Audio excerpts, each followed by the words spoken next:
啱啱大家睇見嘅就係頭先喺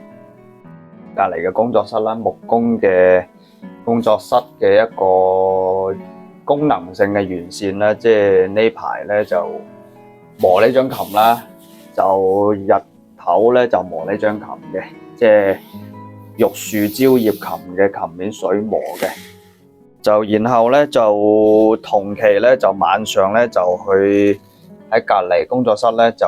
木工工作室度完善下佢入邊嗰個控制電路嘅，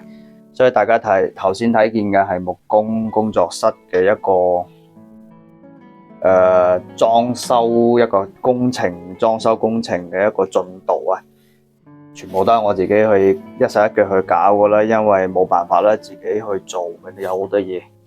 因為好多嘢咧就唔係話你想點，人哋就可以幫你做到嘅，通常都係要靠自己去做啊。而且咧入邊嘅電路咧比較複雜，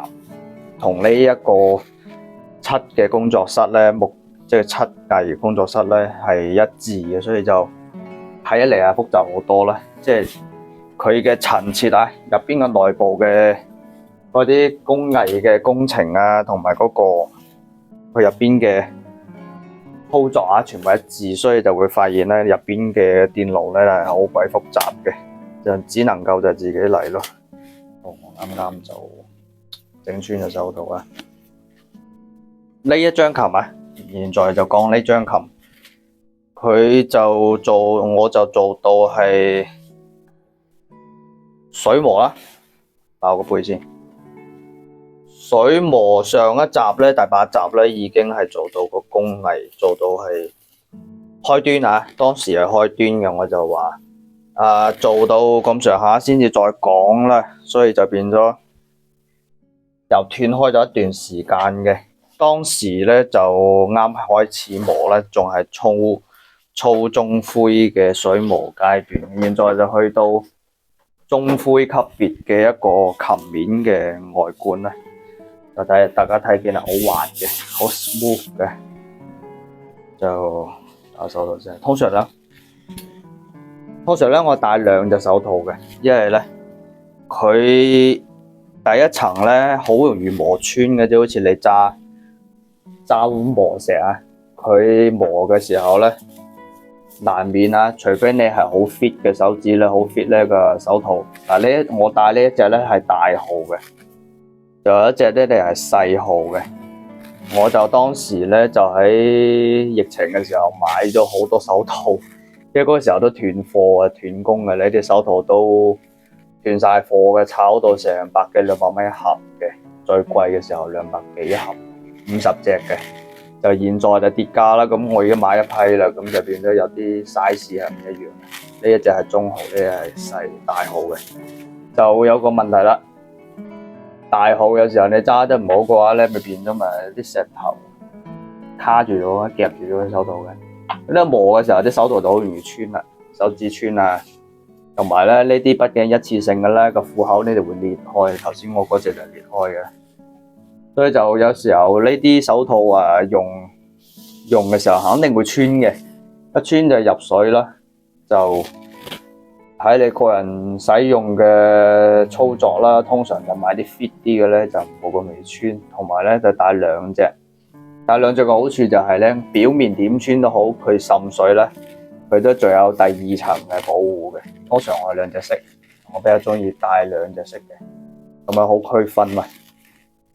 咁因為你唔知道邊一種咧係會漏水噶嘛，通常就黑色喺出邊嘅，如果你好啲。點解咧？點解要戴手套咧？行內咪有啲人話嘅，有啲行家就會話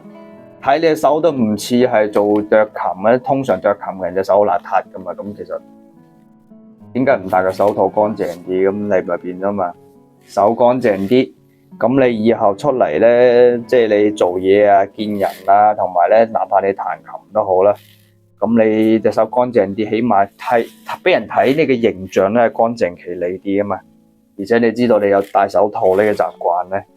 乾手淨嘅乾乾淨淨咧，即係對你整體嘅一個工作嘅風範咧，都有一個唔同嘅評價咁啊。咁你何苦你又要整到手咁污糟咧？特別你刷漆嘅話，你係直接徒手刷漆係好犀利嘅，但係你有冇諗過你隻手污糟嘅咧？即係如果你係刷漆嘅話，徒手刷漆係可以刷得好靚噶，但係有個問題啦。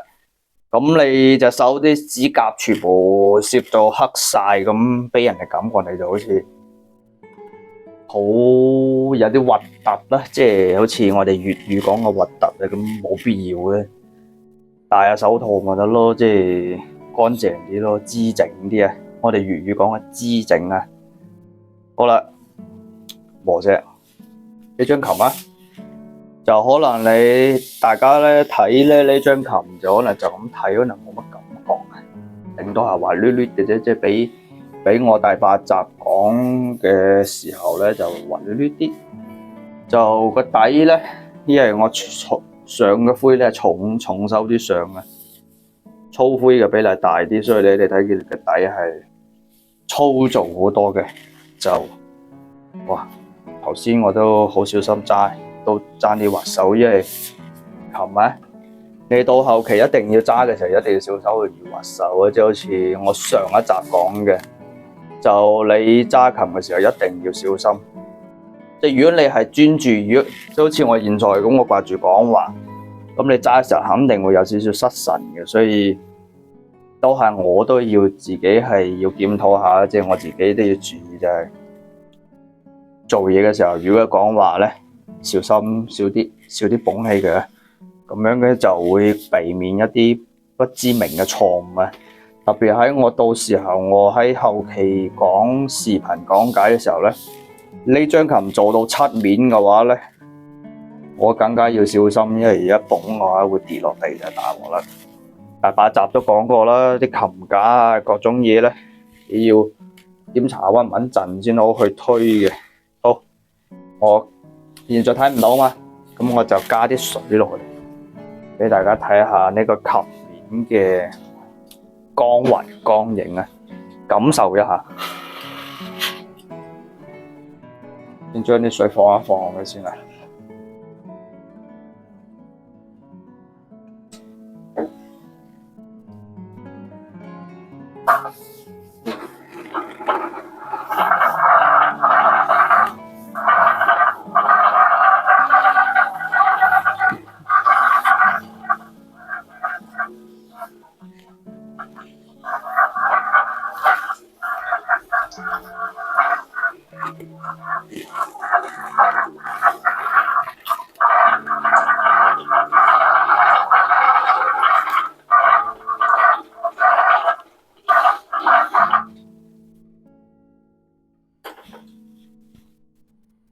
好，第八集其實我都有講過硬面同軟柔面啊，硬面同柔面嘅區別啊，一啲概念上嘅分別啊。就呢一集就唔講太多啦，就講柔面、講硬面嘅一啲光影，即係俾大家感受一下。呢啲叫硬面嗱，你睇見呢個光影一條直線咧，叫硬啊嘛，睇嚟好硬直噶嘛。就柔面咧，就係佢嘅光影咧，凹凹凸凸嘅。你睇落呢啲係柔面咧，其實都係叫硬面嘅，就喺橫向同縱向嘅光影底下係咁樣。而且咧，我現在係用嗰個橙光燈去照明啊，所以就會睇得到咧佢嗰啲曲面嘅嗰啲銜接啊，即係叫做流唔流暢啊啦。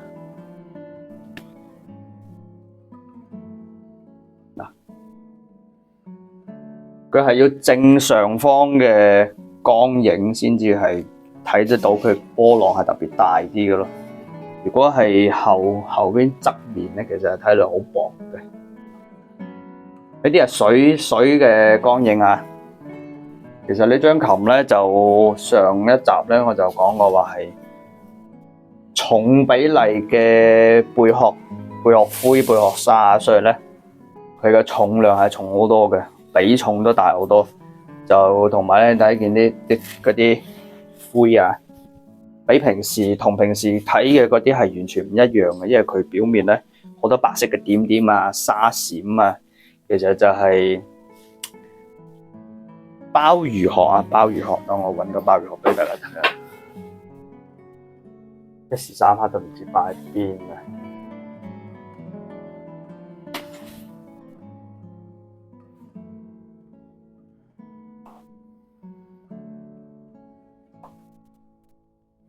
先攞大概呢啲先啦，呢一種係另外一種鮑魚啊，因為呢一種係另外一種珍珠貝啊，就檸檬黃啲嘅。就如果係澳洲鮑啊嗰啲啊，我又揾到澳洲鮑，呢啲都唔算啦，呢啲都係啲普通貨啦，但係都睇得到啦。鮑魚殼就經過沙洗拋咗之後咧，拋過之後，即係要將表面嗰層黑色嘅墨綠色嘅嘢打咗之後，再打碎佢，做成沙，篩過之後，篩選過之後，即係一層層篩之後，大概咧就用到係直徑大概平均直徑去到1毫米到2毫米咧。做成分出嚟嘅係粗灰，然後再細，每一層咧就篩咗唔同嘅號數啊，篩咗唔同嘅號數出嚟。呢種係最細嘅，呢種最細，到時候下一個階段咧就會補呢啲好細微嘅瑕疵用嘅。灰係咁嚟噶啦，好啦，咁我就再加啲水落去，拆個鏡頭落嚟俾大家睇下佢。呢隻貝殼閃係點閃到係點程度啊？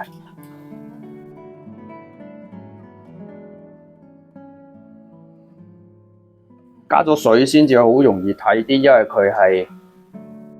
佢未係去到鏡面嘅情況下咧，佢嗰啲反光面啊唔一致，反光點唔一致咧就睇得唔係好清嘅。現在就勉強啦。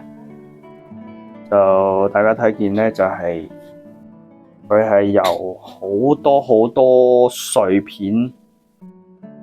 積出嚟嘅，叫做其實表面都係好多閃噶啦。成張琴啊，所有嘅灰都係用嗰啲閃得嘅鮑魚貝，同埋又有另外一種咧，就係進口嘅夜光貝啊，我係訂翻嚟。再打碎去做出嚟嘅一個好，其實咧實肉眼睇咧係好璀璨嘅咯，即係好閃靈靈嘅。就現在睇咧，因為佢有個強光底下睇咧，只係睇到全部係啲白色點點啦，冇咩睇細嘅。即係到時候做咗漆之後，將呢啲反光全部一致化之後，壓翻佢落去，壓翻啲白點落去咧。你就會睇見好似天上嘅繁星咁樣，即係叫做星河照葉琴啊！佢就係咁嚟嘅，就好似星河咁，好多星星咁喺表面嘅。現在未睇到，只能夠講就係俾大家大概想像一下，佢係幾閃啊！全部白色點點，全部都係啲貝殼嘅閃光嚟㗎，五顏六色嘅，所以就一時三刻都好難話俾大家感受過。不過咧，我官網咧就有一張嘅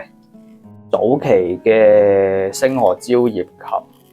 同埋另外一張青龍琴嘅，都係用呢種工藝做。所以咧，呢一位藏家嚇，即係玉樹蕉葉琴嘅藏家咧，就指定要用呢隻漆面，所以我就從灰胎開始已經係量身定製咧，即係從灰胎啦，粗灰胎已經係用到貝殼碎㗎喇，佔嘅比例咧係80%咧，都係貝殼嘅，就2成係灰，係嗰個六角箱啊，2成嘅啫。所以咧，呢張琴嘅比重會重好多，因為全部好大量嘅鮑魚貝嗰啲，包括我平時食嘅鮑魚啊嗰啲，儲嚟儲去儲咗有1-2年啦，好多啦。跟住得閒食啲儲下佢，然後咧將個表面嗰啲黑色嘅、藍色嘅殼啊嗰啲皮咧打咗佢之後，處理過之後咧再粉碎嘅，再篩再水洗嘅。所以咧就呢度積累落嚟嘅貝殼碎啊、鮑殼碎啊、包碎同埋椰乾貝嘅碎咧都一大堆呢度，幾重本啊 ？OK 啦，就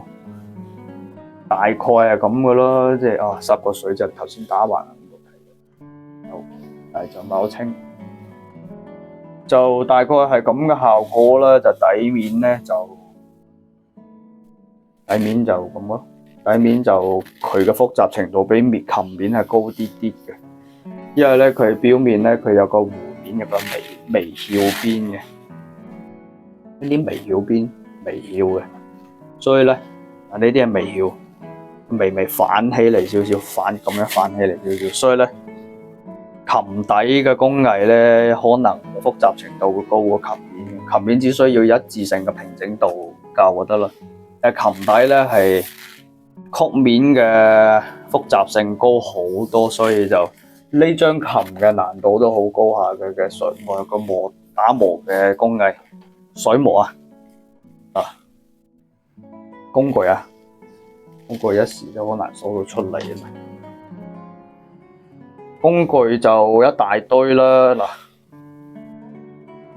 工具就係水磨嘅嗰啲小磨石，其實呢啲都係磨條嘅，即係叫做磨刀石啲小磨刀石。本嚟一條嘅，我就用咗 3D 打印嘅工具咧，改良過就方便我咁樣做。前兩集都有一直咁講噶啦，所以就唔需要太過重複咁強調呢啲事情啦。就呢啲位置就其實上一個工藝都大概講過下，因為磨呢啲嘢咧就有啲時間，有啲需要好長咧，同埋咧就考究耐性呢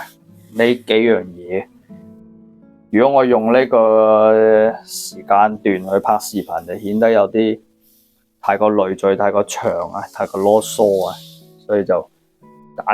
簡單咁講啦。就上一集已經講過呢啲打磨嘅嗰個位置嘅打磨，咁樣磨，有啲位置係咁樣磨嘅。可能咧呢張琴咁拍攝咧，正面同反面咧係變咗就係鏡像，可能就你好似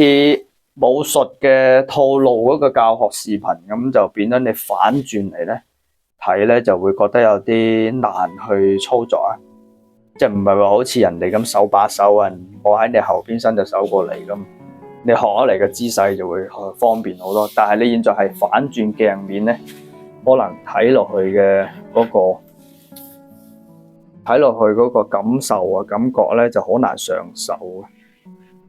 咁樣磨。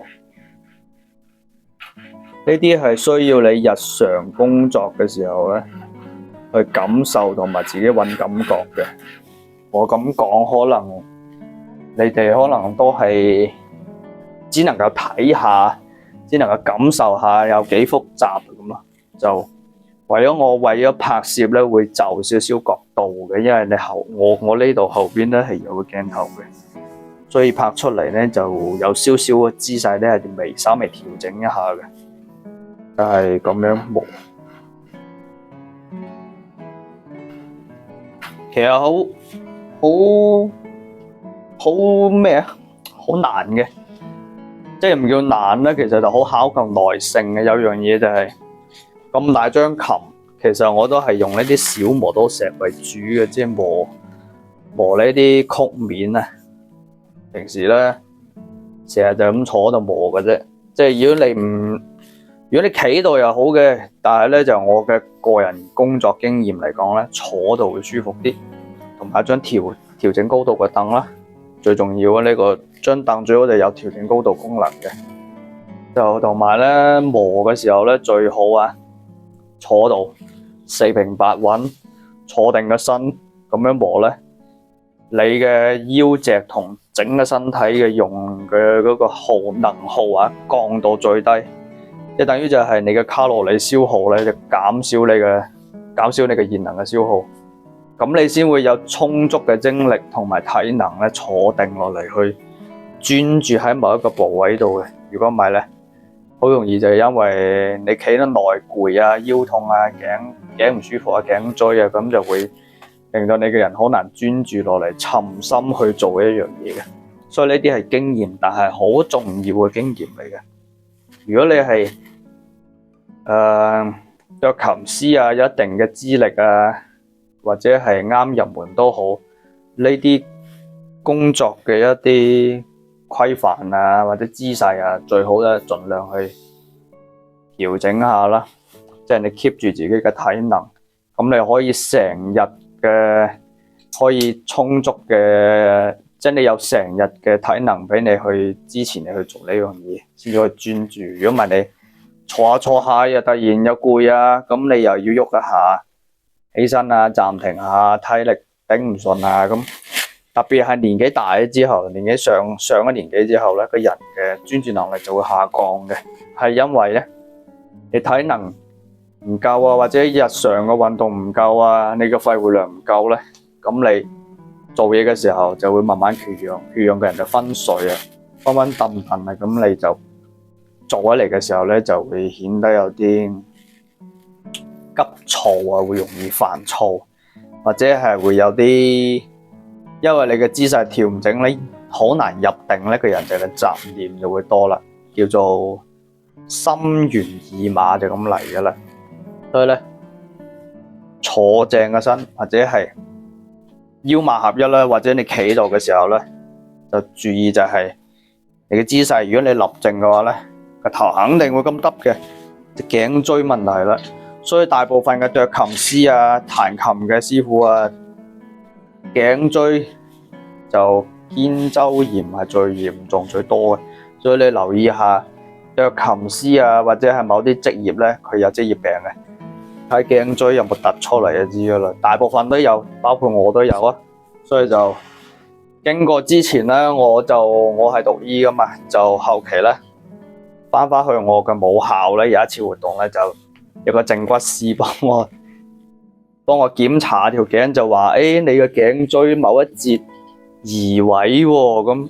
喂聽落好驚噶嘛，咁就幫我掰翻正條頸啦。就從此就要小心啲。佢問我做咩咁，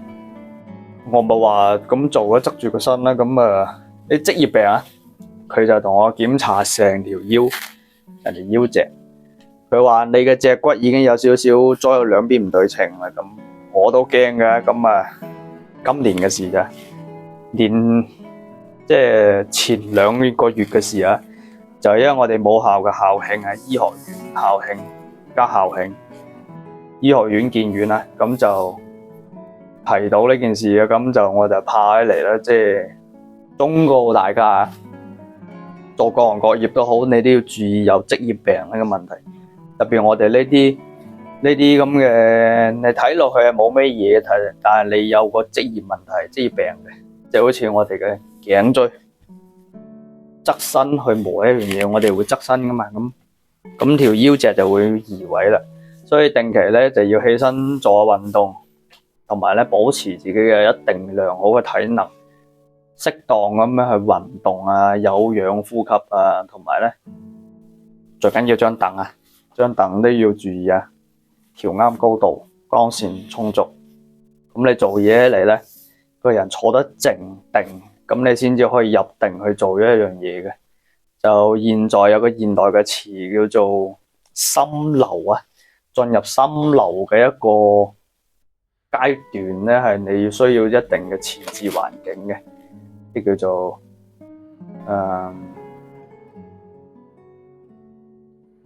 你好似古代有句話叫做立心安命啊，好似咁就係咁嚟嘅啫。環境好，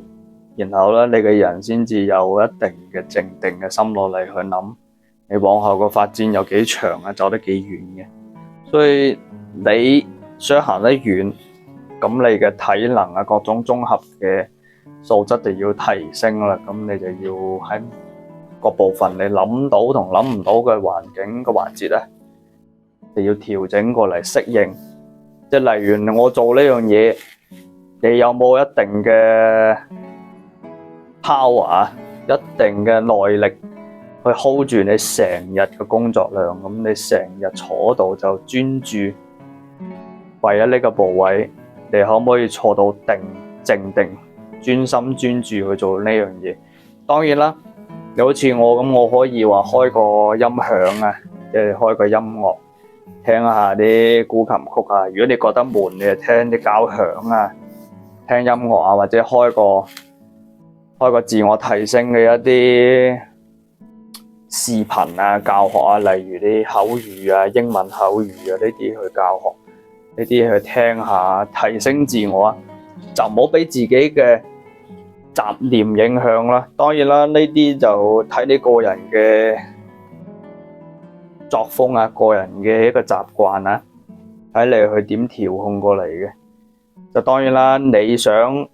全方位發展啊，咁你可以揾啲同古琴相關有一定幫助嘅一啲學習嘅一啲思維啊、成功學啊，或者係你嗰啲英文口語啊、日文啊，或者係西班牙語呢啲葡文啊，呢啲都可以聽下學下啦。唔係叫你學習，唔係叫你靜得落嚟寫字學習，係你聽嘅時候咧，耳濡目染啊！你做緊呢樣嘢嘅時候聽英文，咁你又可以雙向發展雙修噶嘛？咁你又唔使話咁悶啊嘛？咁你可以一邊做一邊有提升，咁你又咪唔至於話太過專注投入晒啲時間喺落邊，導致你只係專注喺只係提升喺呢部分。當然你可以而仔可以有其他嘢去做噶嘛，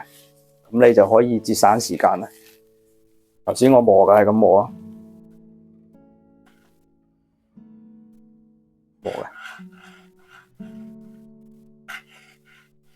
最重要嘅一個工藝嘅一個思維啊，一個底層思維啊，呢一樣嘢嘅底層思維，打磨嘅底層思維係咩咧？重點嚟啦，聽住啦，佢唔係計力度，唔係計目數，係計行程嘅。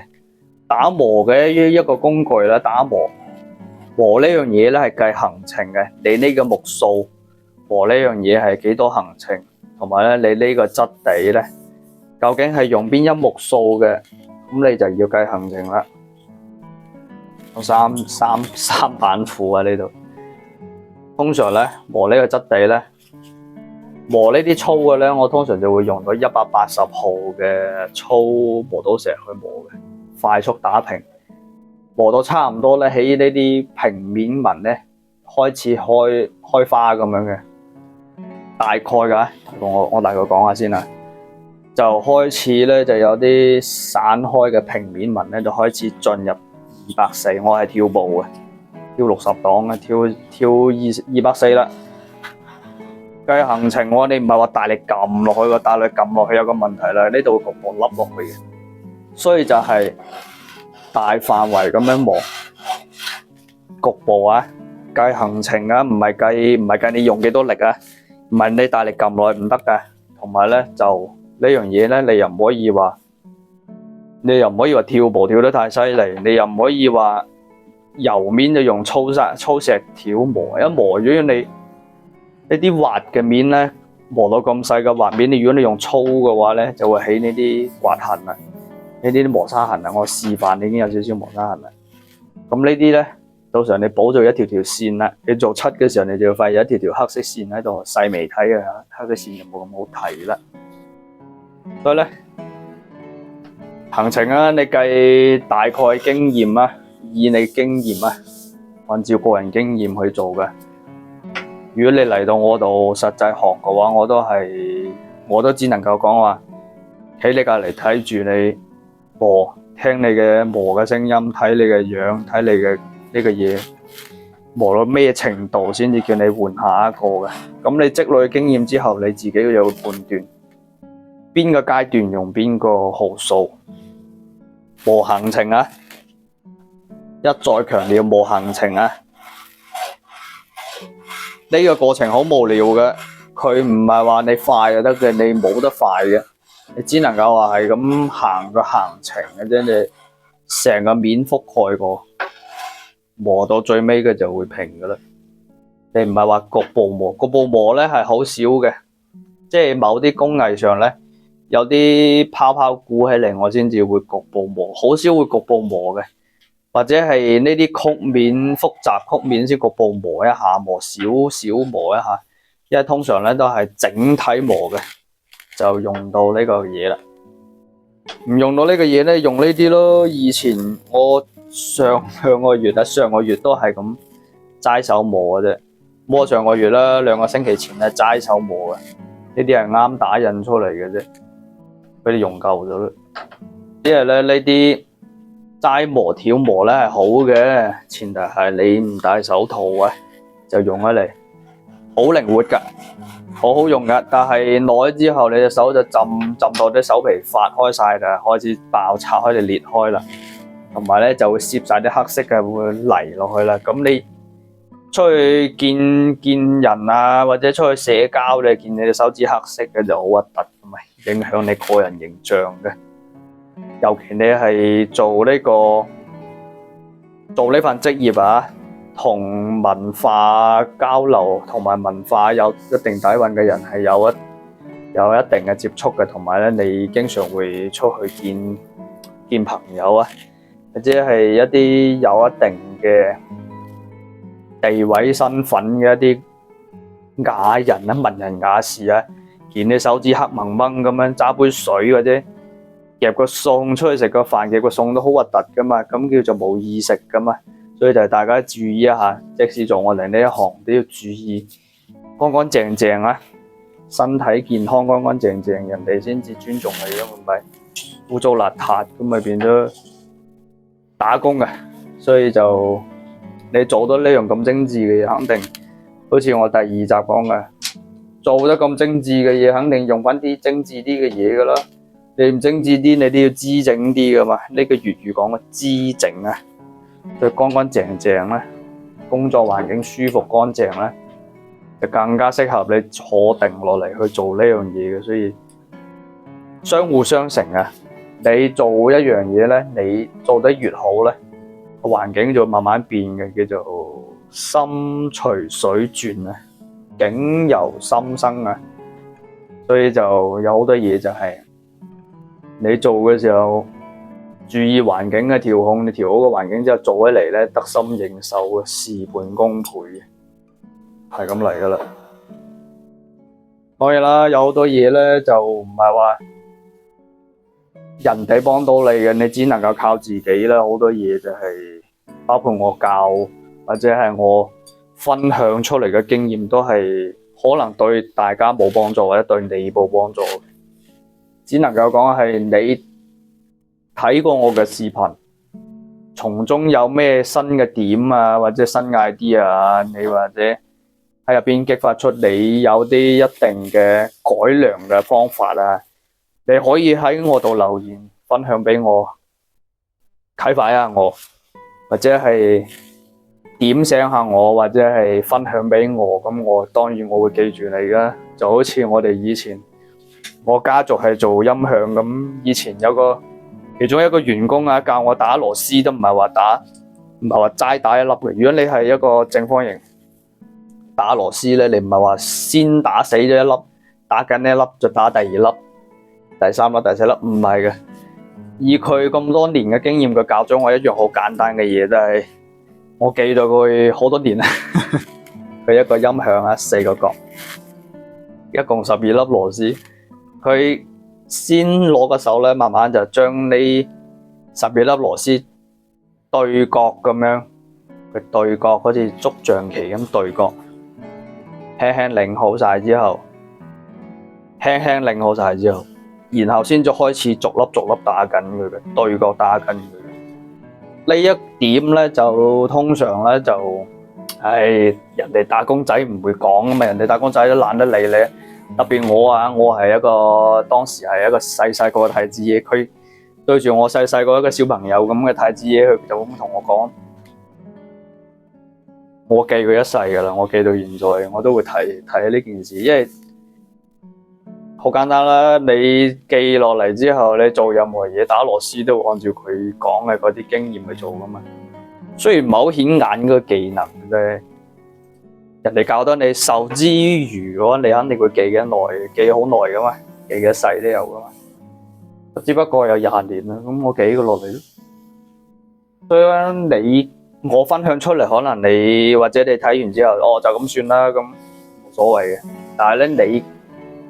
喺我度分享嘅，我都會記住嘅，因為特別我師傅佢唔教我咁多嘢。呢啲嘢都係佢教我噶啦，呢啲磨石嘅工具啊。現在喺國內啊，其實好早之前咧，喺台灣已經教我哋噶啦。喺台灣已經係用咗之後傳授過嚟嘅咧。當初啊，即係以我哋當初啱學嘅時候咧，斲琴嘅工具啊，發展得都即係我哋國內呢邊咧，我哋呢邊啊，都未有咁完善，或者未有咁多呢啲咁嘅前端嘅小玩意啊，就係好多都係佢教我哋嘅，就好似例如呢個。其實咧，當時咧佢係話。即係佢當時咧，依照當時5年前咧，4-5年前，大家斲琴嘅一啲工藝上邊嘅工具咧，都唔係話好普及。即係有啲工具啊，有啲比較前端嘅工具都唔係好普及嘅。所以咧，就當時我哋嘅一個諗法就係比較保守啲嘅，就用就用，唔會公開嘅。所以咧就變咗導致咧，即係好多工具咧，我哋就積埋咧，都唔會話好似秘如不宣咁啊。但係經過疫情之後咧，我就諗過咧，就係打開全世界嘅諗法啊，開啟咗全世界諗法。其實有好多嘢咧，本嚟國內已經係好早之前已經係喺網上啊，即係翻 YouTube 啊，咁啊睇見噶啦，已經好多都睇見就已經參考學咗。咁我哋仲保守，咪變咗好似有啲怪怪地。其實呢樣嘢咧，有可能嘅始創係喺台灣嗰邊嘅，就係用金剛石。呢啲就係要嚟磨刀石嘅修正用嘅一個金剛石鐵板嚟嘅，一個金屬片嚟嘅，即係有啲。有好多用途啦，呢啲係金工用嘅，即係磨嗰啲金屬用嘅鑽石啊，鑽石粉一個鐵片嚟嘅，然後我黐喺個鋁板上邊，呢塊鋁係校正過嘅，用玻璃膠黐咗上去之後，加個門把鋁要嚟磨呢個琴爐啊，非常之好用嘅。佢嘅效率，佢研磨嘅效率咧，比你哋。即係比我哋嘅磨刀石啊，比我哋呢邊傳統嘅磨刀石啊，啲大磨刀石咧輕巧好多，磨出嚟嘅效率高好多，因為佢係金剛石咁啊，連呢啲貝殼啊，或者係哪怕你用到陶瓷粉去做琴面嘅灰胎咧，佢都可以好輕易咁磨到嘅，所以呢個嘢其實喺我度就唔算秘而不宣呢，大家都可能用緊，只不過。你話考究起嚟，邊個係始創嘅話，有可能喺台灣嗰邊傳過嚟嘅，即係我哋嗰邊師門啊，師門嗰邊成個科研機構咁嘅啫，好似研究好多新工具，呢樣嘢值得講一下，而且好多啲我成套啊，專程咧就切好多呢啲鋁條翻嚟啊。黐唔同個號數喺表面，但係都有弊端嘅，因為咧佢用耐之後咧，粉塵一攝落去咧，或者係生鏽，佢就鼓起嚟就唔平整啦，導致咧就只能夠用喺磨粗灰胎上邊嘅。如果你細灰胎咧，呢啲邊咧跌過落地咧，我講嘅弊端啊，各種工具都有好有壞，有極限嘅。跌過落地之後，呢啲角一翹起咧。呢塊嘢就毀噶啦，唔用得噶啦，就鏟咗呢塊嘢嘅換過噶啦，所以唔可以跌落地。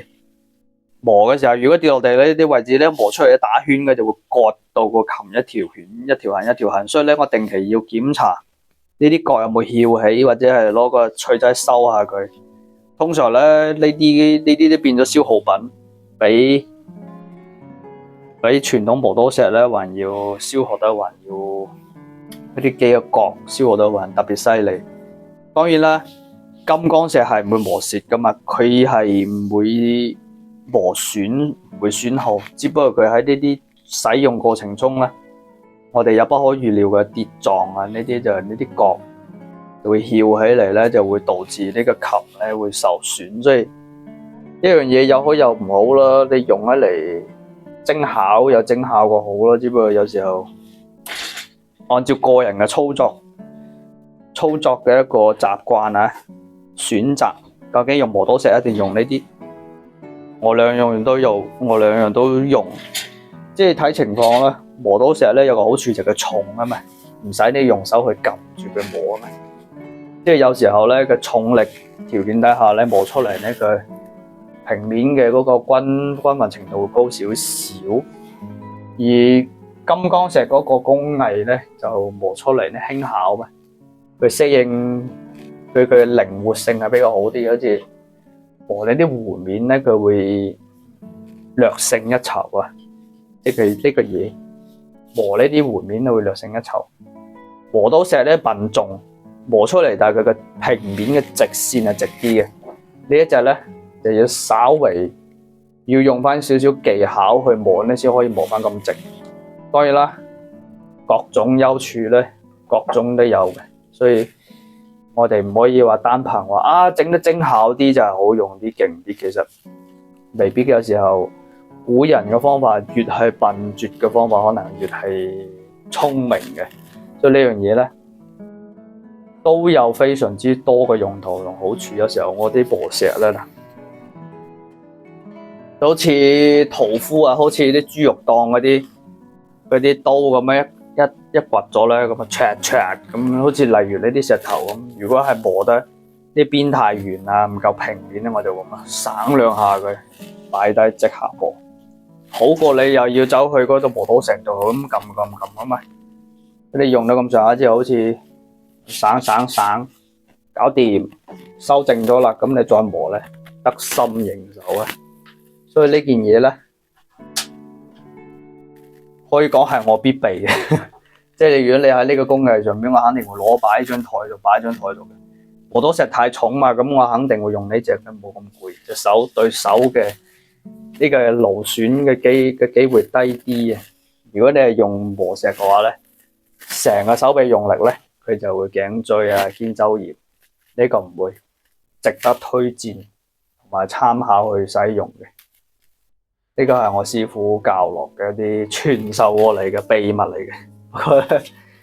隔咗咁多年啦，隔咗10年啦，大家都其實好多人都用緊嘅，所以我提嘅。只不過我講起嚟咧，就係10年前已經有嘅呢啲。佢哋啊，我哋師門，佢哋可能10年前已經有呢啲嘢，因為台灣嘛，台灣佢哋接壤日本嘅一啲商務啊，即係好似你買樣嘢都係好多啲嘢日文嘅，特別我即係求翻嚟，我喺我師門度求翻嚟嘅工具咧，Makita 啊嗰啲，其實都係日本嘢嚟嘅，呢邊冇得賣嘅，好多工具佢哋都係啊，特別啲咩銼刀啊嗰啲都係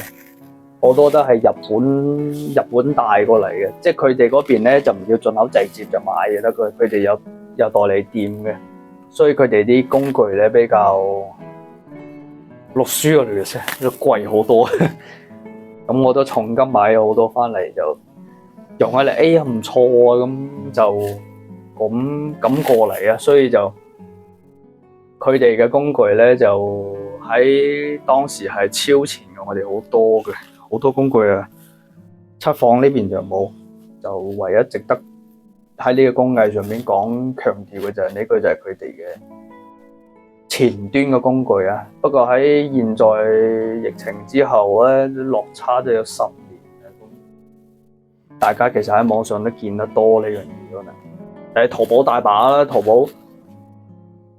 我都喺淘寶買翻嚟嘅。啲鋁就唔係，啲鋁嘅運費貴啊嘛，咁我喺當地切就得啦，又手工打磨。沉孔就上螺絲公瓦啫嘛，公瓦打螺絲啊嘛，呢啲我工作室大把工具做，所以不值得一提。每個號數都一塊，呢塊係好似係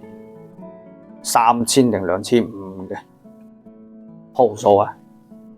磨洗灰胎用嘅，現在都好少嘅，因為經過好大量嘅工藝改良咧就。需要話太過之專注邊必須用呢個。當初咧就啱學，同埋咧到中期咧，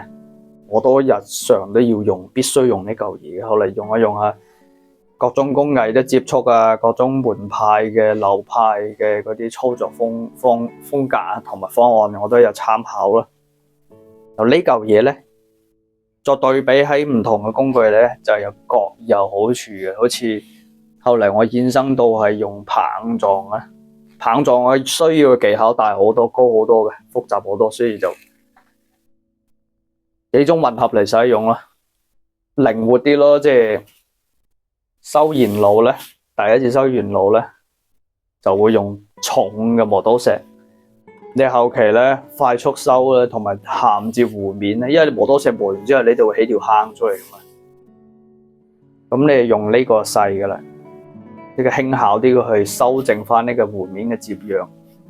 咁啊，第二個啦，咁你第三個就係啲裙邊嘅複雜嘅嗰啲曲線啊，咁我就會用呢啲磨棒啦。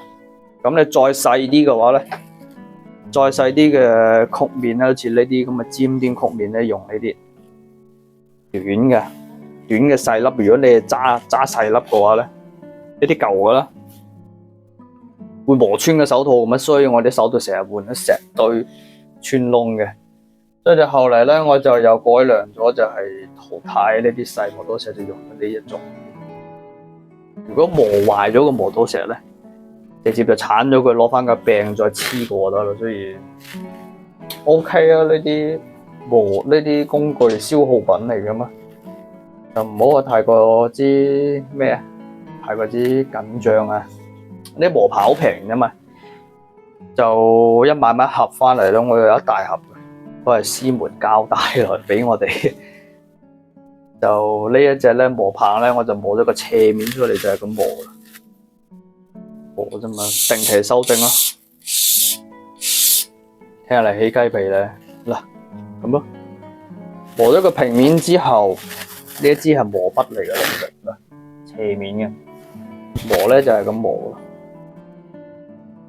其實咧呢樣嘢就唔係話考究你嘅工具有幾好，其實唔需要考究工具，越樸素嘅工具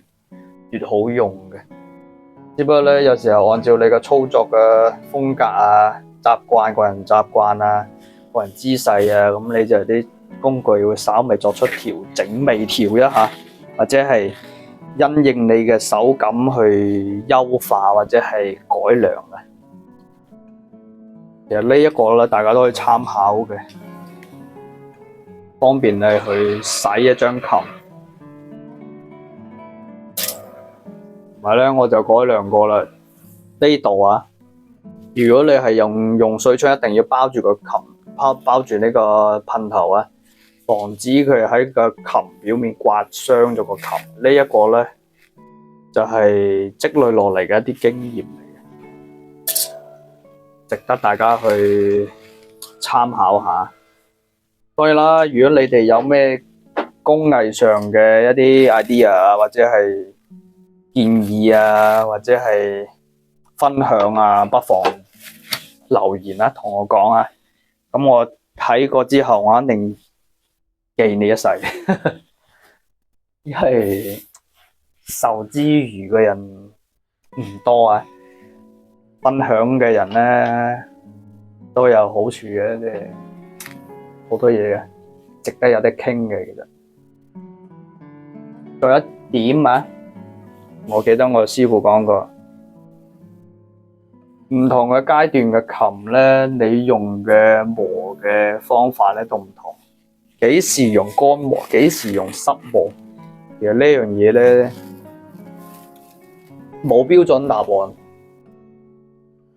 點都得，但係以我個人嘅工藝啊，即係我現在工藝咧，盡量咧喺啲灰致密嘅情況下，先至去用嗰個水磨嘅。特別呢一款琴啊，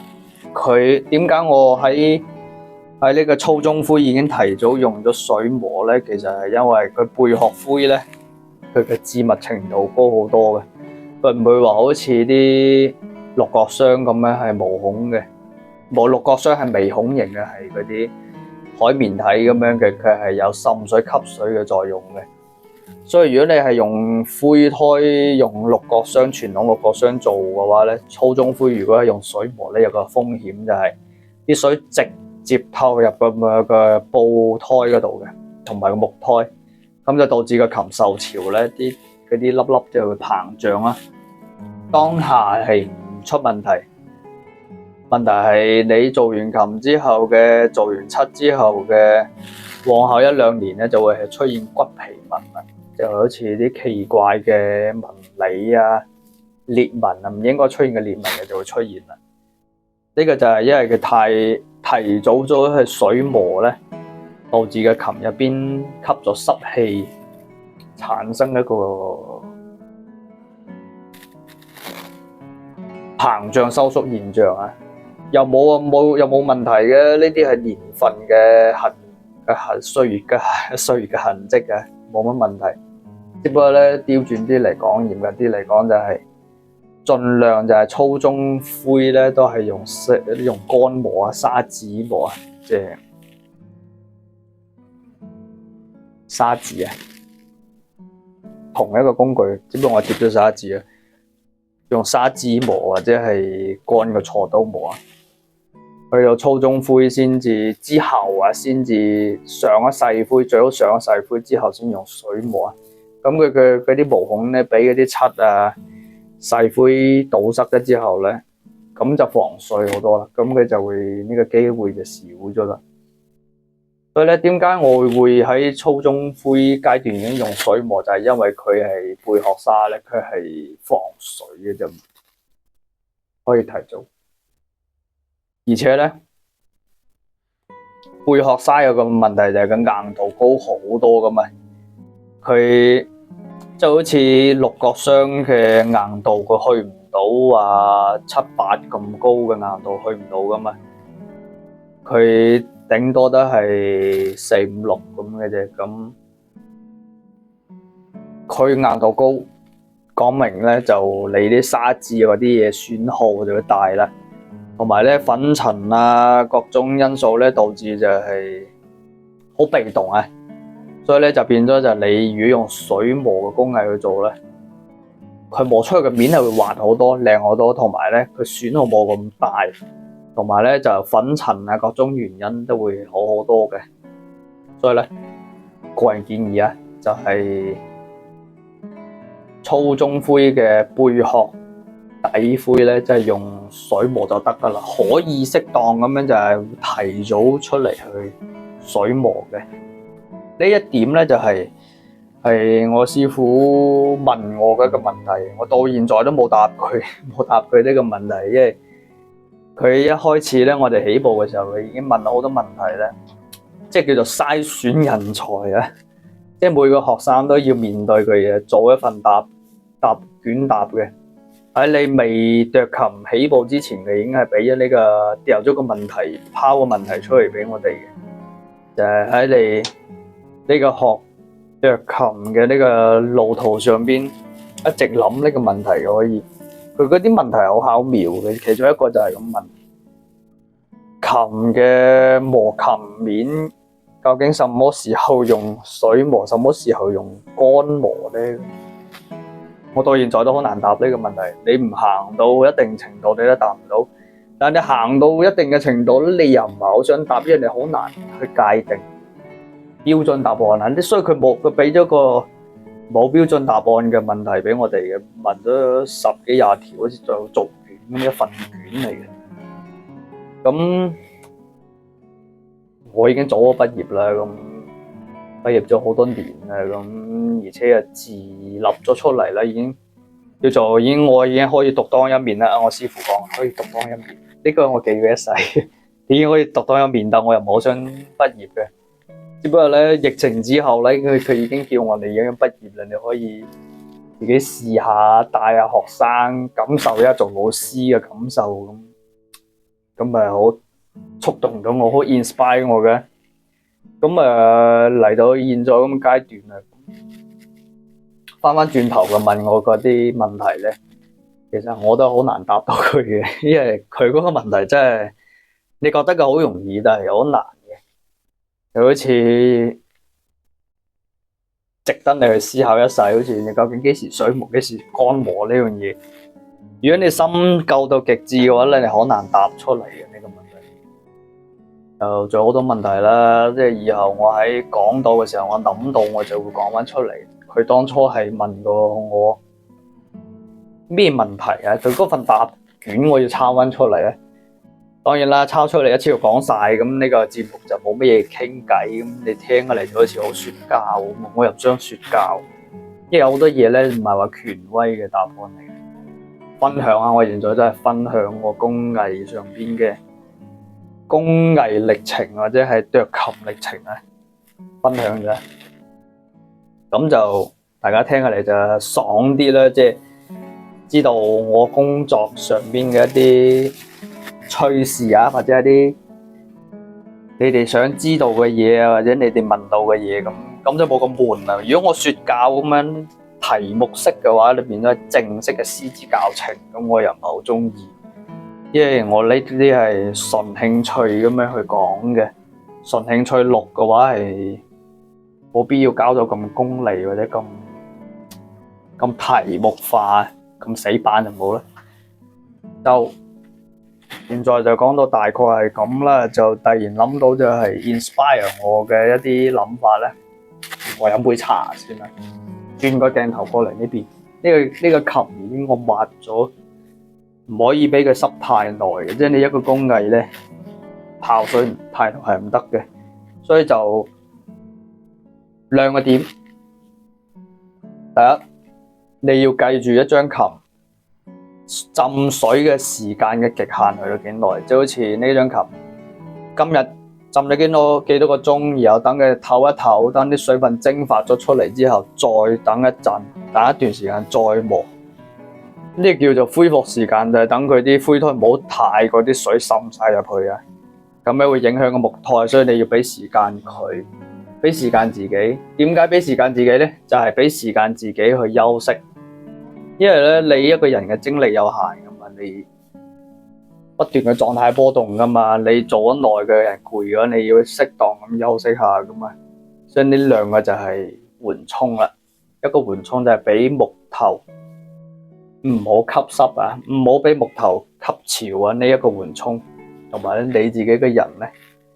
專注時間啊，嗰個精力咧係有限嘅時間，所以你一定要俾時間自己去休息。好，轉個鏡頭先。講翻頭先嘅話題，inspire 我嘅，我師傅 inspire 我好多嘢嘅，即係好多工藝啊，佢教咗我好多嘢嘅。其實當然啦，仲有好多嘢係我自己諗出嚟噶嘛，師傅領入門噶嘛，佢教我好多嘢。每次去佢屋企咧，都學到好多嘢。就係自從疫情嗰段時間咧，佢翻咗去之後，就我哋幾個兄弟，我哋幾個學生啊，即係我哋幾個徒弟啊，幾位徒弟就自己自力為生啊，自力更生啊。咁我哋就只能夠喺網上傾偈啊，咁啦，就冇話好似以前咁樣定期每年咧，就去一兩次蘇杭巡迴咁樣學習啊！我哋以前咧就有個學習就係去杭州嘅省博物館啊，即係叫做學習啊，即係叫做觀摩，就睇佢哋嘅陳列嘅古琴啊！我哋當時第一次見面咧，第一次我去上海揾佢，然後咧一齊咧就過去杭州睇嗰個省博物館啦，杭州省博物館睇嗰個古琴啊，即係睇咩啊？咩柴鋒免治啊嘅嗰張琴啊，就同埋睇咗好多歷代嘅老琴啊。再喺疫情前嘅一年啊，啱啱開個特展，就係各地嘅博物館調咗啲名琴過嚟嚟個大展覽。嗰一次係最震撼嘅，就係我哋一班師徒一班人就去觀摩一下嗰啲老琴，哇！好多靚琴嗰個時候，就嗰一次係特展啦，就影到好多相，咁就學習咗好多嘢咁。佢一路上咧都會喺每張琴度指出邊啲細節咧，就好似學生應該點行啊，流線點行啊，個細嘅視覺細係點行啊，同埋啲厚度尺度啊，同埋細節啊，琴頭琴尾啊嗰啲微觀嘅嘢啊，同埋究竟邊度咧要點做啊嗰啲，全部都值得記一世嘅。呢啲就 inspire 我嘅，好多印象嘅，即係好似，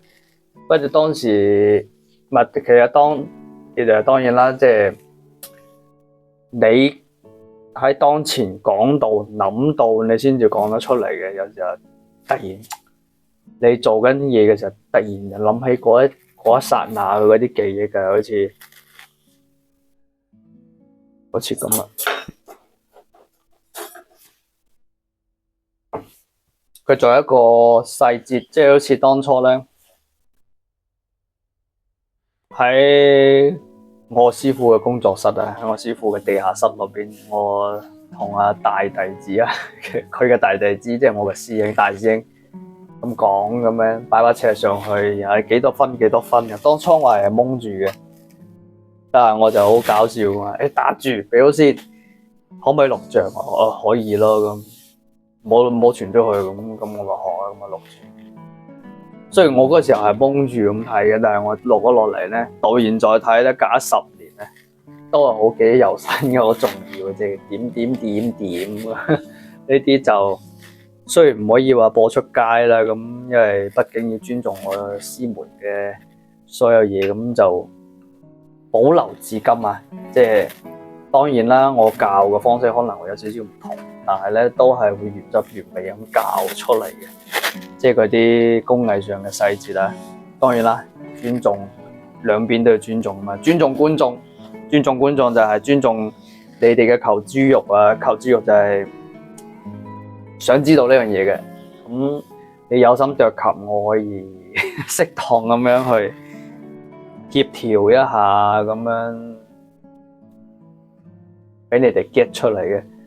就我師門咧，我梗係尊重嘅，我唔可以明講好多嘢，就兩邊尊重啊。所以就我又唔會賣呢啲工藝嘅嘢，又唔會話賣我哋呢啲嘅嘢叫做咩？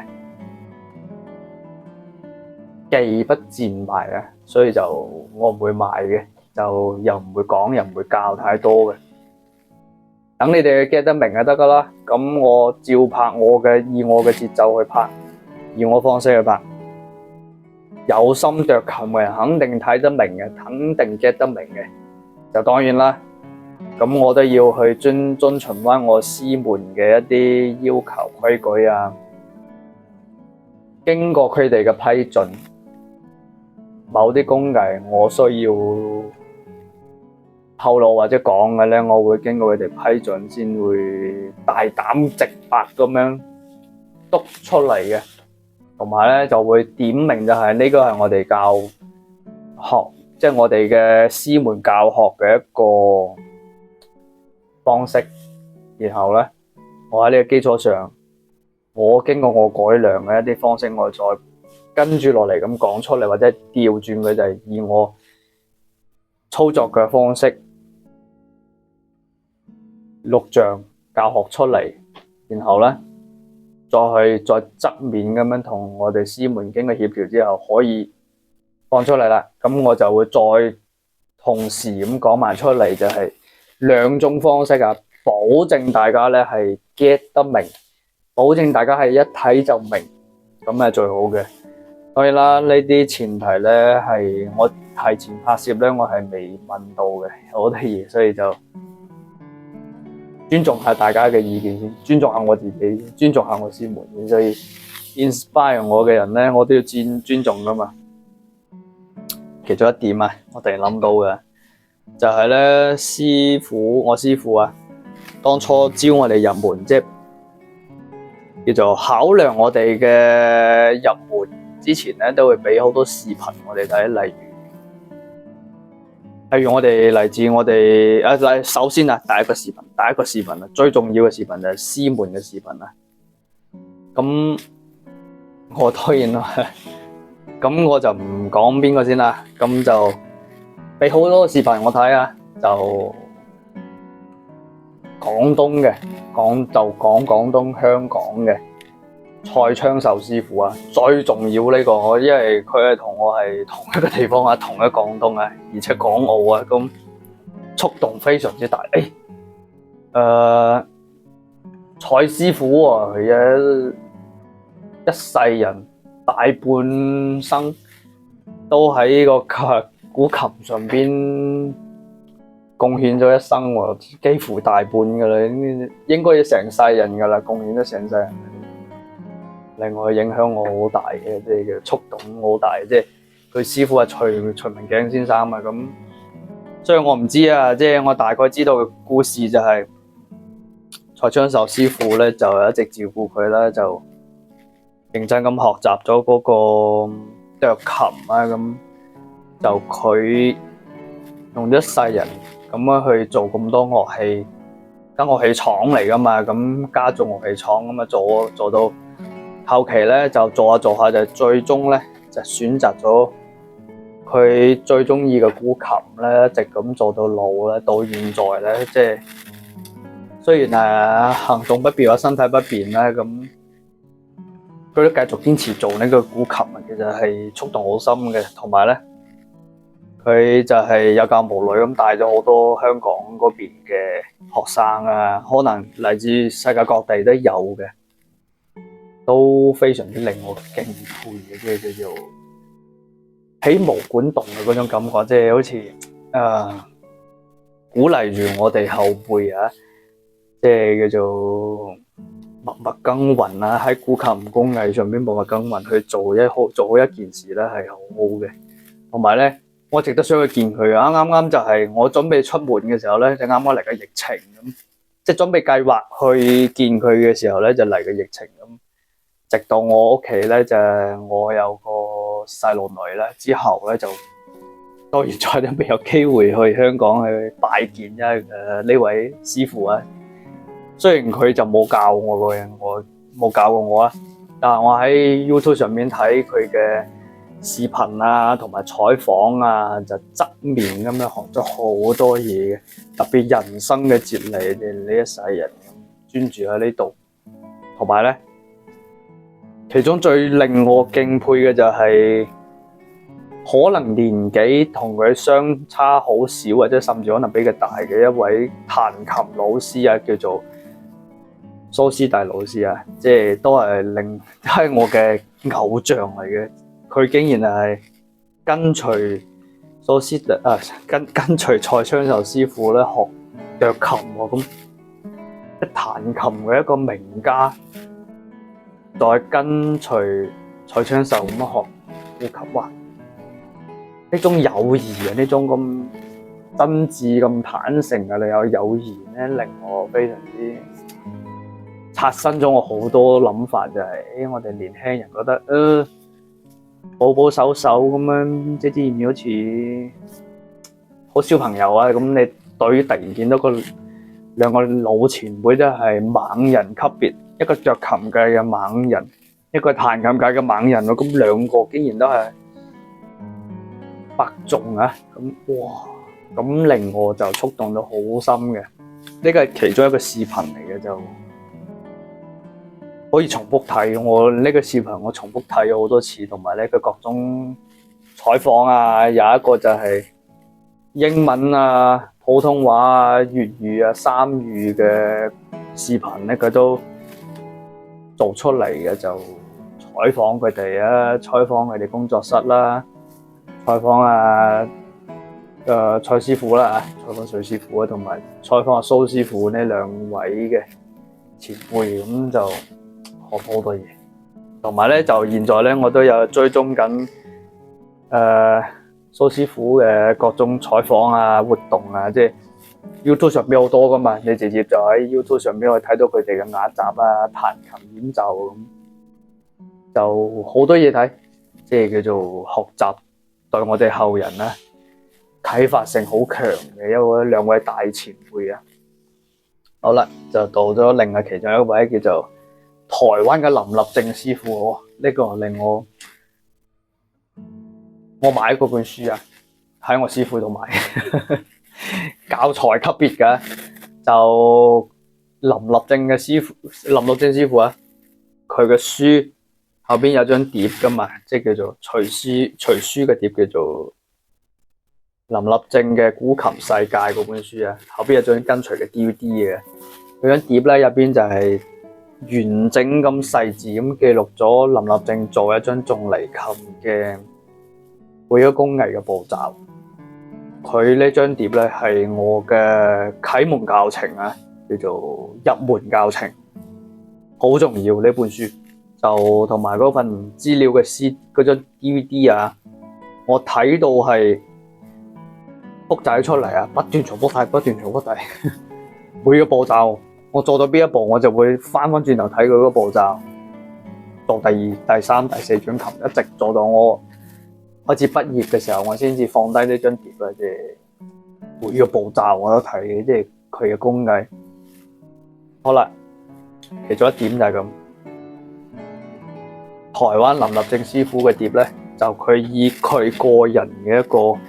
工藝嘅風格去做嘅一個記錄嚟嘅，就係咧就點咁去保護一下先。呢個要經過我嘅師傅同意先可以直白啲講。呢啲係我往後嘅工藝咧，肯定會接觸到，肯定會講，只不過你要經過佢哋同意先得嘅。呢一點咧，我提前咗講啊。佢嘅邏輯咧就係有啲唔同嘅，即係台灣嗰邊咧就按照古書，古書係生反嗰本書啊，應該係嗰本書或者係再老啲嗰幾本記錄啊，我唔知個順序係咪原汁原味，至少佢哋係原汁原味，我係知道嘅。就做咗嚟呢個工藝係有一定嘅遵循古法啦。第二個就係按照佢嘅理解同埋個人操作嘅風格去調整過嘅，整個工藝邏輯有一啲唔同，同我哋國內傳統嘅產業化或者係傳統嘅呢邊嘅斲琴嘅權威性嘅書本上面係有啲唔同嘅，啲邏輯整個邏輯係可能會喺大關鍵嘅幾個大步驟上面有啲唔同。就會引起一張琴嘅工藝嘅一個精度或者時間上嘅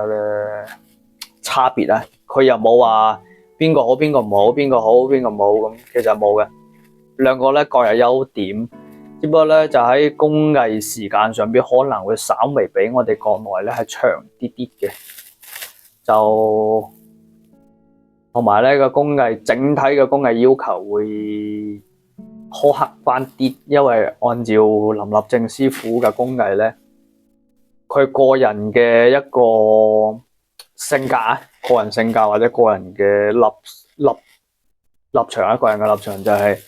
佢做起嚟嘅琴咧係好苛刻嘅，即係啲工藝上面嘅要求好苛刻嘅，即係每個地方都嚴格遵循古代嘅一個文物嘅工藝水準去做，同埋咧琴面嘅漆面係要平整度要幾高啊，或者係呢啲校準燃爐嘅工藝有幾嚴謹啊，幾規範啊，同埋咧呢啲尺度嘅規矩啊，叫做我哋呢邊嘅人叫規矩啊，即係呢個詞應該叫規矩啦，我哋粵語都係叫規矩啦，即係叫做該有嘅要求要有啦，即係要有一定嘅度喺度啊，規章制度啊，即係有啲地方應該係要點嘅就要點，佢應該呢個工藝咧係應該係要唱落去點嘅，唱落去佢就唔會話唱塊片落去咁。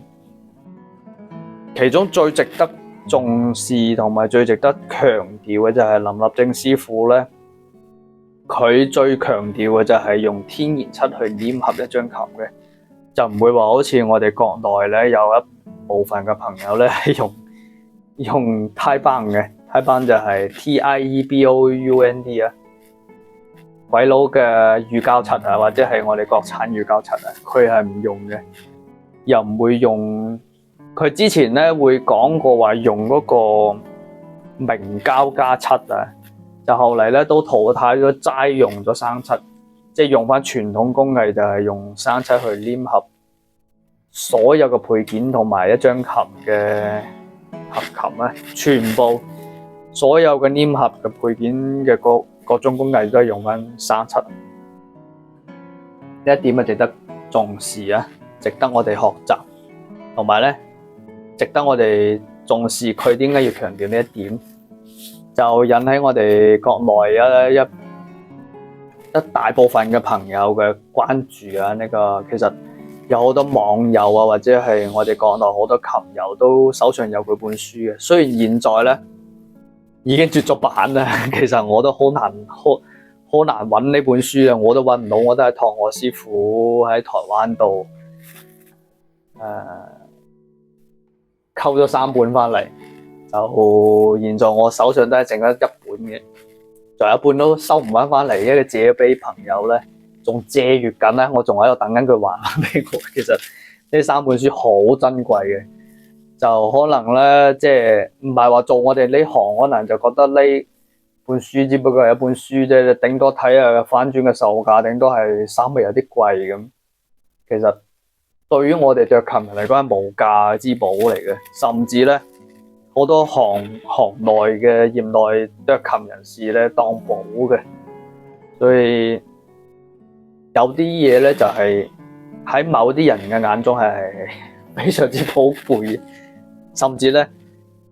我係當林立正師傅係一個終極榜樣，即係呢一世人啊，就好似蔡昌壽師傅、蘇師弟師傅、林立正師傅呢幾位前輩啊，係我終生嘅偶像啊，學習嘅榜樣，能夠貢獻大半世啊，幾乎一世啊，喺呢個行業上邊發展啊，良性發展嘅推導者，所以呢啲一定要學習，因為我哋後輩咧條路還好長噶嘛，你要有個榜樣，有個目標。有個終極嘅目標同埋你個人嘅一個人生嘅方向，你先可以行得遠。特別你要有榜樣，特別有偶像，呢啲要有嘅。好多啊，就好多嘢講啊。其實你話，其實講幾多年都講唔晒嘅，同埋咧講到口水都乾晒，都講唔晒呢啲嘢，好多。慢慢睇啊，呢啲嘢總會有機會去拜訪蔡昌壽師傅，因為畢竟喺香港啫嘛。我澳門人過去好容易啊嘛，只不過只要我甩身啊，我有個細路女啊，我哋生個細路女就甩得身先可以去，就辛苦啲，一定要拜訪呢2位前輩啊。作為我哋呢啲年輕一代嘅斲琴師啊，其實好多師傅都可以拜訪嘅，就同輩啊、同期啊，即係稍微年輕少少，仲有當然啦，我要尊重各地嘅前輩啊，呢啲不分排名先後啊，呢啲就以後先算啦，就唔講太多啊。只不過喺我人生，即係好似喺我斲琴呢個人生路上邊咧，影響我最大嘅就係呢幾位師傅啊，我師傅啊，黃師傅啊，就林立正師傅啊，蔡昌壽師傅啊，蘇師弟師傅啊，呢幾位係好深嘅。仲有其實仲有好多嘅，做得遠少少嗰啲咧就都係我嘅偶像，只係咧我冇同佢哋交流，我頂多係加咗好友，就冇過深刻嘅交流。即係佢係我非常高在上嘅偶像，好似黃鵬師傅，我有佢微信嘅啫，都有關注佢嘅每次嘅行程嘅，都會傾個偈。即係即係黃文師傅咧係好忙嘅一個 businessman 嚟嘅，所以就我唔敢太過多嘢問啦，就唔敢太過打攪佢太多啦。都係我偶像，因為佢行出咗國門啦，喺國外度巡迴演出啦，即係叫做文化交流同文化推廣啦。呢一樣嘢係我學習可能嘅終極人生目標之一嚟嘅，即係你要行出國門，你要做嘅嘢有好多，其中就係演奏上面嘅深入啊。佢喺演奏上邊嘅造詣好高嘅，同埋咧佢對琴嚟到上過奧運噶嘛，當年上過奧運，同埋咧佢係一直喺琴嘅形制上面嘅設計上面都有花咗好多嘅心思上去嘅，所以呢啲係值得我哋尊重嘅。當然啦，仲有我嘅一啲標榜性嘅例子啊，例如倪思韻師傅啊，倪思韻師傅又好犀利嘅，佢係做腳琴上邊一定嘅，喺聲學上邊有一定嘅深不可測嘅一啲工藝，呢啲我就冇同佢有過冇過交流，但係咧我就可以喺佢嘅琴上邊咧感受到佢講我知嘅啲嘢，同埋咧有一定嘅叫做我哋即係我哋對琴嘅同行咧叫做有一定嘅感知能力啊，即係你到咗某個階段咧，一張琴擺喺你面前咧，佢就好似同你講話咁。你摸過佢，睇個尺度，細緻啲睇啲漆，就咁哪怕你手背一掂落去，你就知道嗰張琴嘅胚胎嘅嗰啲比例啊，敲下佢咧，就知道啲聲音去到邊。其實呢啲細節咧，已經喺度同你交感緊嘅，即係好似佢已經係默默咁樣去暗示咗好多嘢俾你知，就暗示咗好多工藝上嘅竅門啊！你睇到嘅嘢就係已經教晒俾你。所以其實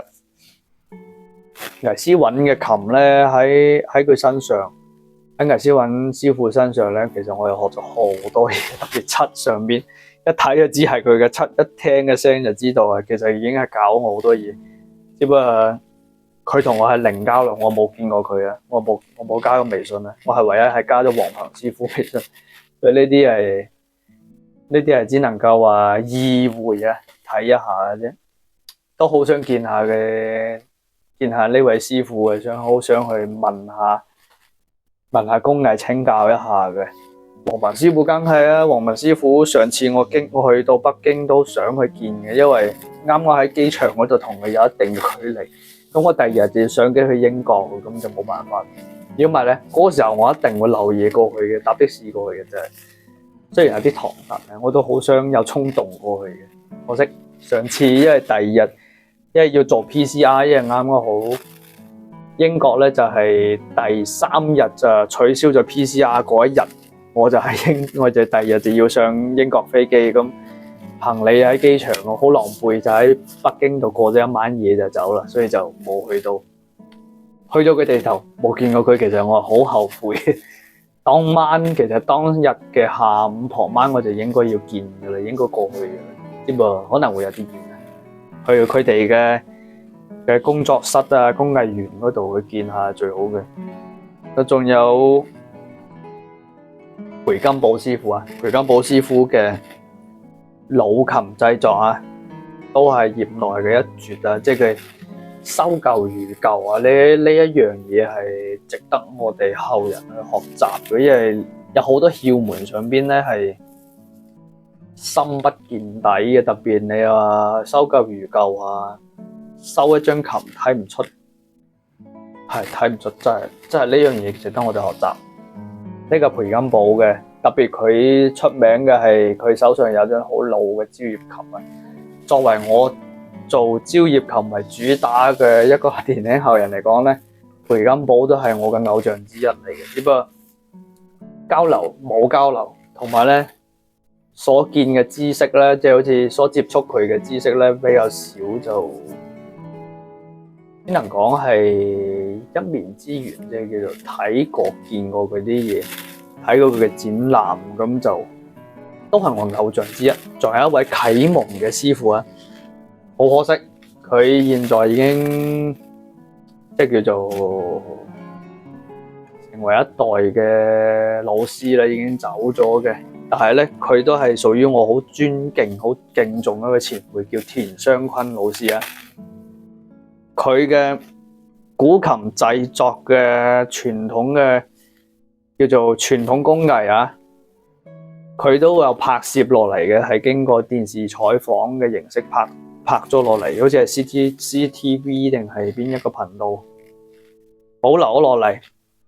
我有認真睇，因為咧當初咧我師傅咧就交代過，俾好多個唔同流派嘅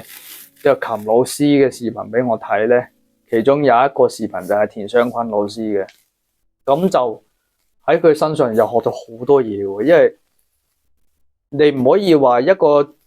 標誌性嘅工藝或者係主流工藝或者係門派嘅工藝咧，齋學佢嘅當權威係唔得噶嘛。咁佢就俾咗好多門派唔同流派嘅製作方式，好似川派啊、南方啊、我哋南邊嘅粵派啊、各種派啊，或者係台灣啊咁、香港啊咁呢幾個派別唔同嘅派別俾我哋睇。咁其中一個就係田雙坤師傅嘅琴嘅製作工藝流程啊，完整嘅喎，喺10幾年前。其實你諗下，好早嘅咯喎，嗰個視頻。如果你話喺嗰個時候已經有人錄咗出嚟，其實喺嗰個年代入邊，佢已經係標誌性嘅人物，而且好重要嘅權威性人物啦，就已經係一個學習嘅榜樣啦。佢又係一世人喺隻琴上邊花咗一世嘅，咁就又係 inspire 我嘅，同埋咧就佢喺工藝上面咧就好得意嘅。就其中一個我印象最深嘅就係佢用松板去整琴板啊，係唔錯嘅，又係一個有趣嘅故事嚟嘅。同埋咧，佢好多工藝咧，佢啟發咗我哋後人咧，其實好多工藝都可以快狠準好直接嘅，用粗暴嘅叫做先進工藝去做嘅。其實呢啲嘢係好多值得我哋參考同學習，因為傳統嘅老一代嘅方法咧，肯定慢噶嘛。咁佢教出嚟嘅方法咧，去傳遞出嚟俾我哋嘅信息就係有好多方法可以用現代科技啊，跟住轉啊嗰啲嘢，其實冇問題嘅啫。其實林立正師傅都係用轉，好似轉台轉一啲窿咁。其實每個老師每個師傅都有佢特長嘅一面，有個特色嘅地方，好似佢生活嘅佢日常生活日常工作嘅一啲操作嘅風格，其實好多嘢值得我哋學習嘅。即係千祈唔好話邊個有高邊個有低咁，特別我哋年輕嘅初入門道，肯定天下無敵嘅。咁就係因為天下無敵，我哋要多啲去睇下外邊嘅師傅，睇下比我哋年長嘅師傅係點做嘅，學習。因為佢好多嘢學㗎。其實3000大千法門咧，其中入邊就3000大千世界嘅琴一樣。你睇到容易就，其實喺唔同嘅師傅嘅操作嘅演繹底下咧，其實入邊好多嘢學嘅啫。嶺南派啊，嶺南派佛山梁球師傅嘅教過我見過佢1次2次嘅啫。其中嘅招業咧，我當時天下無敵嗰個階段咧，即係叫初入門道天下無敵啊。咁啊帶咗招業琴佢見佢，佢教我呢一世記住佢嘅。因為不過可惜梁球師傅已經走咗，就佢喺佢生前就教我一件工藝啊，呢一世人都忘唔到，唔記得，忘記唔到嘅一樣嘢，就係傳統嘅林立正嘅古琴嘅工藝做法咧，就係琴板嘅最頂為基準線，呢個係琴板嘅水平線嘅直線，用刨去做琴頭嘅。梁球師傅調轉嚟，嗰個時候佢輕描淡寫咁好細聲咁同我講話，你可以試下呢度係做琴頭嘅基準線咧，呢度琴板基準線，我哋嘅刨係用嚟收琴尾、琴身、琴尾嘅琴面㗎。佢同林立正嘅工藝完全顛倒咗嘅。我當初咧我就冇上心，我聽完之後，我記落嚟啦。咁我不以為然，因為當時咧我係學好多門派噶嘛，好似楊過咁乜都學噶嘛，就會雜噶嘛。嗰時候就以林立正嘅工藝流程為核心標準為主幹，咁就認為我嘅工藝應該就係呢度係操作嘅工作量最少，因為呢度係最基準線啊嘛，你只需要微修琴頭得嘛。咁嗰個時候我就冇過多咁考究嗰個問題，結果有一次我就無聊，我有一塊琴板咧多出嚟嘅，咁我就攞嗰張琴板咧，依照梁球師傅嘅做法做啦，就係按照佢指點嘅，好細聲嘅啫，喺我隔離講嘅啫。佢得，但係佢嗰個時候係望住我講，唔睇我啦。咁佢就輕描淡寫講咗一句，就係呢度佢用刨去壓低呢度嘅琴頭係做水平嘅板嘅基準線嘅，所以咧畫圖咧反轉畫嘅，同林立正嘅繪圖方式係調轉嚟嘅。咁塊板係咁噶嘛？咁個琴尾嘅弧度咧，林立正嘅方式咧就係琴尾咧係已經係喺個琴板嘅側面橫截面咧係對頂噶嘛。梁球嘅做法咧就調轉嚟噶，呢度嘅板嘅落邊喺呢個基準線上面計上去，板嘅橫截面中間做下沉嘅喎，所以你嘅工作量咧係翻咗3倍嘅。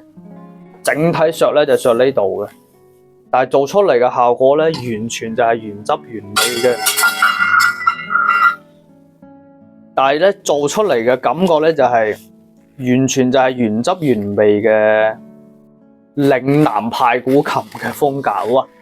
嗰時候好震撼嘅，兩張蕉葉琴，一張係以林立正嘅方式去做，一張就係以梁球嘅方式去做嘅。兩張蕉葉琴嘅氣派嘅氣場完全唔一樣嘅。我玩嗰張琴先啊，等等啊。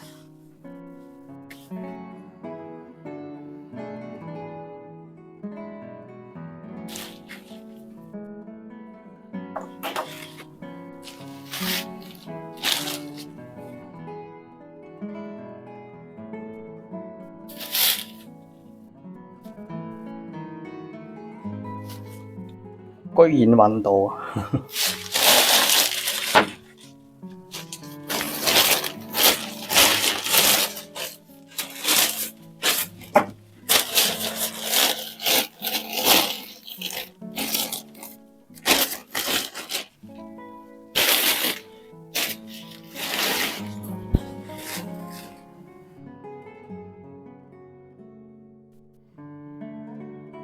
所以話一張琴咧套膠袋有個好處就係喺你幾時攞出嚟嘅時候都係乾乾淨淨，按照翻你當時琴做到邊一步嘅嗰個潔淨程度，冇咁污糟嘅。呢張就係梁球師傅指點之下做嘅咯，輕描淡寫啊。嗰個時候我做嘅波浪嘅工藝都還未成熟，所以睇嚟比較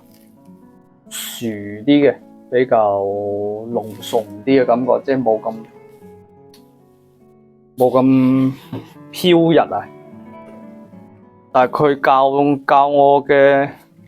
方式啊，梁球師傅教嘅嗰個生前教我落嚟做嘅呢個咧就係有濃重嘅嶺南氣派嘅嶺南風格嘅氣派啊，大沉頭就係佢咁講嘅，咁教嘅就係調轉嚟，就係先做琴身，即係叫做先壓低琴身嘅做法，所以咧你會睇見就好有嶺南特色嘅就係我嚟緊嘅琴身到琴尾咧係超薄嘅，好薄嘅，可以做到好薄，而且咧係隨時調控嘅。琴頭咧就會變成一大沉頭啦。即係如果你個琴咧正常係咁擺噶嘛，你彈琴嘅就咁擺噶嘛，你係見到嶺南古琴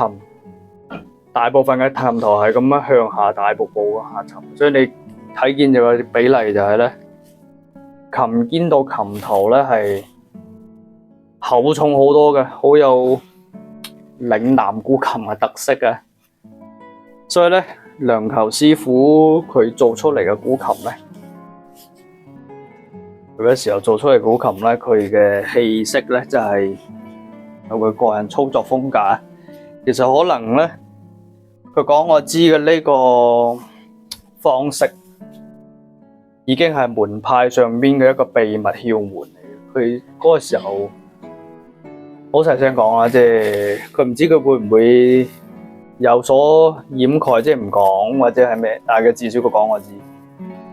至少佢見我做到拎過俾佢睇，佢講咗呢一句話，我唔知佢係咪反話，但係我做出嚟實現咗出嚟，你發現真係同佢講嘅一樣，即係叫做唔係話證實佢乜嘢咧，我按照佢嘅教嘅方法，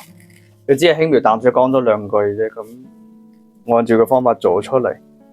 就發現咗，有3000大千嘅喎，原來佢講嘅方法咧做出嚟真係有佢嘅風格嘅喎。咁你就嗰少少嘢啫，就咁少少嘢講嗰兩三句，足夠我一世去諗噶啦。同埋咧，可能已經係學咗佢呢世人其中一個好重要嘅竅門，就係道出咗佢嗰種味道啊，嗰種嶺南古琴嘅味道啊，梁球師傅啊，生前教落嘅。可惜啊，佢當我做咗個樣出嚟，做咗呢張琴嘅胚出嚟，都冇辦法見到佢咧，因為遲咗啦已經。疫情嗰段時間走嘅啫，唉！疫情之後，疫情過咗之後冇幾耐，就係佢哋門派嘅一大嘅缺陷啊、遺憾啊，可惜。但係至少我記咗落嚟咧，就學咗佢嗰個方法。佢只係輕描淡寫講兩句，但係好多時候咧，竅門就咁嚟噶啦。呢啲咁小竅門，你真係有認真去記落嚟，或者係你實現咗出嚟，或者你行過之後，你就會學到好多嘢嘅。特別我通過我調轉嚟做嘅話咧，刷新咗我整個工藝嘅一個睇法，就係真係唔同嘅流派、唔同嘅門派咧，佢哋嘅工藝嘅一啲方案咧、邏輯啊、工藝邏輯、操作方案咧，都有各自唔同嘅諗法同出發點嘅。頭先呢張就係頭先呢張就係梁球嘅一張。梁球嘅一個操作方案啦，即係佢呢度係做工最多嘅地方，呢度咧就係基準線，所以咧佢就可以好靈活咁調整個琴頭嘅厚度啊。如果係按照傳統另外一種做法，就係以呢度為水平線嘅話咧，琴頭就變薄咗嘅，所以咧佢就將厚嘅地方轉移咗前移咗去琴頭嗰度。咁就會有嶺南派嘅味道啦，咁就可以，我就喺呢個點上邊就可以輕易咁樣分辨出嶺南派嘅特色同埋蘇派嘅特色。蘇派特色就係整體薄，然後琴頭又薄，但係佢係好骨子嘅。好啦，咁就節派啊嗰啲其他派別嘅咧，或者咧佢就會調轉啦。水平基準線啦，去調控整個琴嘅側面啦，琴頭做薄，咁樣琴頭咧落嚟嘅。當然啦，如果你係想佢厚重翻少少，你就加翻個琴腳嗰個護枕咧，整翻大嚿少少，厚重少少咧，咁就可以包翻落嚟，你睇見嘅琴頭就唔至於太薄。好多方案嘅就每個派別你都要參考一下、學習一下，同埋深入咁樣去思考一下佢哋出發點係乜，佢哋點解要咁做？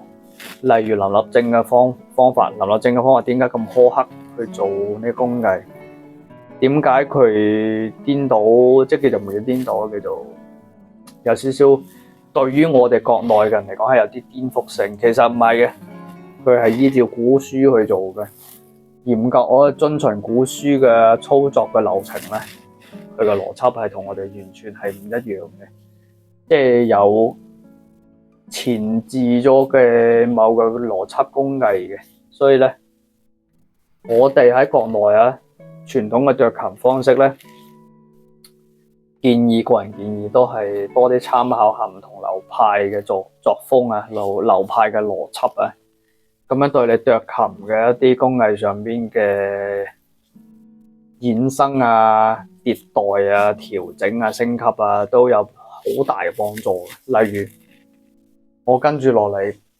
叫做分享啊，我唔想講説教啊。咁我分享落嚟嘅工藝咧，就會按照唔同嘅流派調整、融合、優化，同埋咧避坑啊，避坑呢個好重要啊，就避免你哋走太多彎路啊，避免新人走太多彎路啊，就會以最佳嘅方式、最直接、最粗暴、最科學、最嚴謹嘅方式，同埋咧有少少苛刻啊，就用我優化過嘅方式去做一個小教學，做一個講解同教學啊，千祈唔好説教。咁咧就方便大家咧後來者同埋咧對古琴有興趣或者想了解古琴即係你了解古琴更加深入，或者係一啲太過隱晦或者係太過唔係好明嘅嘢咧，可以搞清楚佢。一件事搞得越清咧，咁個問題越少嘅，同埋咧，你知道得越深入嘅話咧，你就會尊重翻呢個古琴，佢有好多值得我哋後人去細講一啲嘢嘅啫，好多嘅，慢慢講啦。反正咁多集，現在先第9集，我第2集嘅視頻嘅字幕都未做好嘅，其實好多工作要做，每日除咗磨琴啦，同埋管理我哋嘅網站咧 broadcast 啊，我現在係晚上8點嚟啦，我哋有差唔多成個鐘，就針對性咁講一啲話題啦。呢一次只不過講係 inspire 我嘅一啲嘢，同埋呢張琴做到呢個步驟啊，做到呢個進度啊。因為上一集第8集咧仲係粗中灰嘅水磨，現在已經磨到係比較滑啲，準備咧剩低嘅就係專注磨呢個琴頭同琴尾呢啲弧位，磨完之後就上細灰啦，咁就要擺翻去嗰邊，調轉另外一張林峰枝葉琴過嚟，邊做邊講解咧，所以就好忙嘅。字幕就只能夠攞一啲做咧。好在就現在有現代科技有 AI 咧，咁就幫我做咗唔少啊。咁剩低就校準啦，就剩低就係全球性嘅 broadcast 啊，呢啲嘢就呢啲嚟。今日嘅話題暫時結束先，就得閒再講，下一個階段再講啦。因為做到呢個階段需要唔少時間嘅，就大概係咁。好，今日嘅話題結束，多謝收睇，下回分解。